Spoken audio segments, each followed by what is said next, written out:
ستاروں کے ذریعے مستقبل کا حال معلوم کرنا یہ باقاعدہ علم ہے، جس کو علم نجوم کہتے ہیں۔ یہ باقاعدہ علم ہے اور اس میں رزلٹ بعض اوقات بالکل پرفیکٹ بھی آتے ہیں، بالکل سے مراد اکثر حصہ اس کا پرفیکٹ ہو جاتا ہے۔ جیسے نبی کریم صلی اللہ علیہ وسلم کو جب مبعوث فرمایا گیا تو بخاری کی پہلی دوسری حدیث میں ہی ہے کہ ہرقلہ جو عظیم روم تھا، روم کا بادشاہ تھا، یہ علم نجوم میں ماہر تھا اور اس نے اس علم نجوم ستاروں کی چال سے معلوم کیا کہ اس نبی کا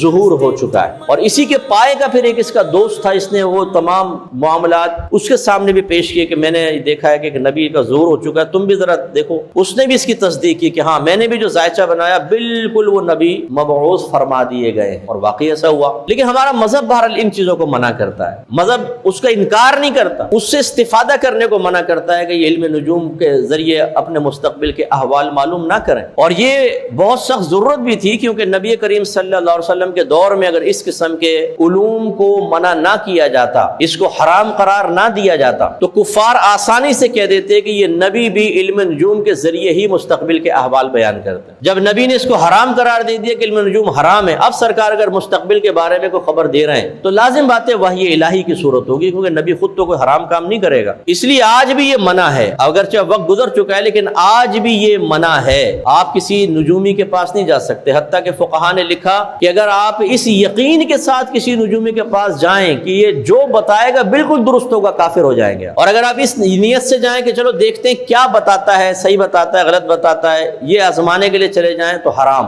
اور اگر آپ اس لیے جائیں کہ چلو میں اس کو تھوڑا شرمندہ کروں گا، کوئی غلط سلط کویسچن کر لیتا ہوں، الٹا سیدھا بتائے گا تو پھر میں شرمندہ کروں گا، فرمایا یہ بھی بالکل جائز نہیں ہے، کیونکہ ہو سکتا ہے کہ وہ صحیح بتا دے تو آپ تو گئے تو اسے شرمندہ کرنے اور آپ کہیں گے وہاں پر ہی تو بالکل صحیح بات، حضرت مجھے بیعت کر لیں، لو جی وہ پیر بنا بیٹا۔ ہمارے ماموں اللہ تعالیٰ ان کو جنت الفردوس میں اعلیٰ مقام عطا فرمائے، وہ فوت ہو گئے، تو وہ اس میں شغف رکھتے تو وہ اپنے استاد کو ایک دفعہ گھر پہ لے کر آئے تھے، مجھے یاد ہے اس ٹائم ماحول میں نہیں تھے ہم لوگ، بہت چھوٹے چھوٹے تھے، تو انہوں نے آ کے گھر کے سب فردوں کے بارے میں بتایا، تمہارے ساتھ یہ ہوگا، تمہارے ساتھ یہ، وہ جو حساب کتاب ہے ان کا وہ کیا، تو آپ یقین کریں جو میرے بارے میں اس نے بتایا وہ بعین ہی ویسے ہی پورا ہوا ہے جیسے کہ اس نے بتایا تھا۔ وہ نہیں بتاؤں گا کہ کیا کیا بتایا تھا، لیکن اس کا مطلب یہ نہیں ہے کہ اگر اس نے ایسا بتایا تھا تو میرا ایمان اتنا کمزور ہے کہ میں فوراً پھسل جاؤں اور میں پھر کسی کے نو،